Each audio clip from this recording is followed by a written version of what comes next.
Hello दोस्तों, स्वागत है आपका बोर्ड यात्रा के इस चैनल पर। इसमें हम लोग आज क्लास 10th की कुछ बातें करेंगे। क्लास 10th जो कि आपका बिहार बोर्ड 2026 से 27 की जो भी तैयारियां होती है वो हम लोग करेंगे अपने इस बोर्ड यात्रा के चैनल के द्वारा। बिहार बोर्ड क्लास 10 जहां आप लोग math, science, social science, Sanskrit, Hindi total जब आप तैयारी कीजिएगा तो आपका 500 नंबर का तैयारी होगा। और हम लोग का इस चैनल के माध्यम से यह प्रयास रहेगा कि हम लोग 450 प्लस जाए।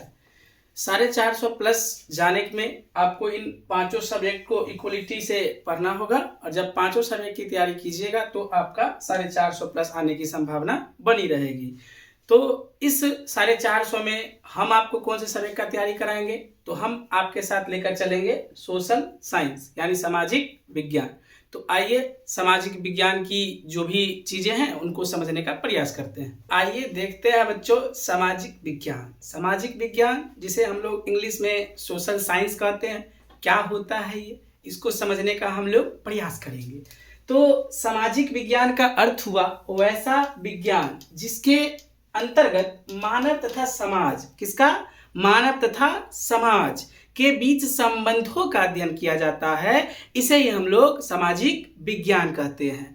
अगर इसे हम लोग एक ट्रिक के तौर पे याद रखना चाहे तो आप लोग याद रख सकते हैं कि सामाजिक विज्ञान मानव और समाज के बीच के संबंधों का अध्ययन होता है। अर्थात मानव और समाज के बीच जो संबंध है उसका जहां हम लोग अध्ययन करेंगे उसे सामाजिक विज्ञान कहेंगे। इसमें हम लोग जानेंगे कि मानव किस तरीके से अपने समाज के साथ जुड़ा होता है, कैसे वो अपने जीवन में परिवर्तन लाता है, इन परिवर्तन लाने के लिए उनके पास क्या सब उपागम है, इन्हीं सब का अध्ययन हमें इन सोशल साइंस या सामाजिक विज्ञान में करना होता है। यह जो सामाजिक विज्ञान है यह 4 किताबों से मिलकर बना हुआ है बुआ, जिसमें सबसे पहला होता है इतिहास। इतिहास जिसे आप लोग हिस्ट्री बोलते हैं, ज्योग्राफी जिसे आप लोग भूगोल बोलते हैं, नागरिक शास्त्र जिसे आप सिविक्स बोलते हैं, और अर्थशास्त्र जिसे आप लोग इकोनॉमिक्स बोलते हैं। तो आइए देखते हैं बच्चों सामाजिक विज्ञान की शाखाओं के बारे में कि सामाजिक विज्ञान में आपको क्या क्या पढ़ना है, किस किताब के अंतर्गत आपको मुख्य रूप से क्या पढ़ना होगा। तो सबसे पहला आपका आता है वो इतिहास। देखिए, इतिहास जिसे आप लोग हिस्ट्री कहते हैं, इसमें हम लोग अतीत की घटनाओं का अध्ययन करते हैं। कहने का मतलब जो पुराने समय में बीत चुका होगा, वैसी घटनाएं जो बहुत पहले हुई होंगी उसे हम लोग इतिहास में पढ़ते हैं।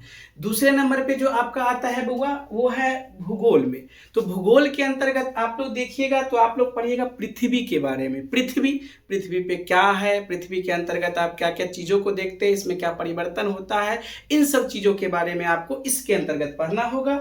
दूसरा है आपका वातावरण। वातावरण के अंतर्गत आप मुख्यतः जलवायु के बारे में पढ़िएगा, मौसम के बारे में पढ़िएगा, अक्षांश देशांतर पढ़िएगा कि क्या होता है ये सब। इसके पश्चात आपका आता है कि इसमें आप अपने देश के बारे में पढ़िएगा।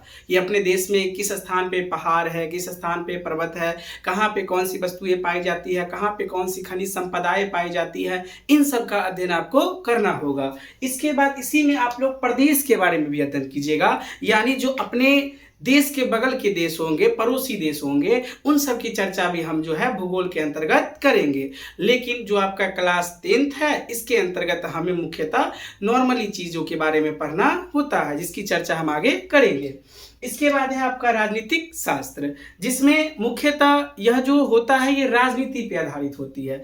जो भी बातें राजनीति के अंतर्गत आती है सब इसमें हम लोग पढ़ेंगे। इसमें हम लोग सरकार का अध्ययन करेंगे, सरकार के बारे में देखेंगे इसमें कि सरकार किस तरीके से अपने जनता के लिए कार्य करती है। हम लोग इसमें एक नागरिक का भी अध्ययन करेंगे, नागरिक किस तरीके से सरकार के साथ जुड़ी रहती है। हमारा एक कर्तव्य होता है कि सरकार के साथ हम जुड़ी रहे और सरकार हमारे लिए अच्छा काम करे, यही हम लोग राजनीतिक शास्त्र में या नागरिक शास्त्र के अंतर्गत पढ़ते हैं। इसमें हम लोग जनता के कर्तव्य, सरकार के कर्तव्य सबका अध्ययन करते हैं। इसके पश्चात वो आपका आता है अर्थशास्त्र, जिसमें मुख्यतः हम लोग पैसों का अध्ययन करते हैं, व्यापार का अध्ययन करते हैं। जैसा आप देख रहे होंगे इसमें पैसा, व्यापार और रोजगार का अध्ययन किया जाता है कि हमारे देश में हमारे पास जो पैसा आ रहा है काम करने के बदले वो कैसे आ रहा है, इसमें सरकार की क्या भूमिका है, हम अपने लिए रोजगार कैसे बना सकते हैं, सरकार हमारे लिए रोजगार कैसे बनाती आती है, हमारा जो व्यापार है वो किन देशों के साथ होता है, हम किस प्रकार से अपने देश के अंतर्गत व्यापार की व्यवस्था को कर सकते हैं, सरकार इसमें हमारा क्या सहयोग देता है,